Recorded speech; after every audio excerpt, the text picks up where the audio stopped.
এই নির্বাচন হয়তো আমার শেষ নির্বাচন। মির্জা ফখরুলের আবেগঘন বার্তা।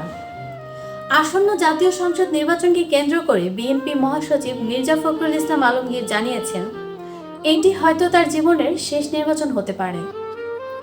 ঠাকুরগাঁও এক আসনে দলীয় প্রার্থী হিসেবে মনোনয়ন পাওয়ার পর মঙ্গলবার দুপুরে নিজের ভেরিফাইড ফেসবুক পেজে তিনি এ মন্তব্য করেন। এই স্ট্যাটাসে মির্জা ফখরুল ইসলাম বলেন, মহান আল্লাহর রহমতে ঠাকুরগাঁও এক আসনে বিএনপি আমাকে প্রার্থী করেছে। আমি বেগম খালেদা জিয়া, তারেক রহমান সহ দলের নেতাকর্মীদের প্রতি কৃতজ্ঞতা জানাই। আজীবন যারা আমার পাশে থেকেছেন তাদের প্রতি আন্তরিক ধন্যবাদ। তিনি স্মৃতিচারণ করে আরও লেখেন, 1987 সালে রাজনীতিতে ফেরার সিদ্ধান্ত নেওয়ার সময় আমার মেয়েরা ছিল ছোট, স্ত্রীও তরুণী ছিলেন। তবু কঠিন সময়েও পরিবার পাশে থেকেছে। রাজনীতিতে আসা মানেই ছিল অনিশ্চয়তা ও ত্যাগের জীবন। বিএনপি মহাসচিব আরও বলেন, যারা এবার মনোনয়ন পাননি তারা নিরাশ হবেন না। ইনশাআল্লাহ দল আমাদেরও যথাযথ সম্মান ও দায়িত্ব দেবে।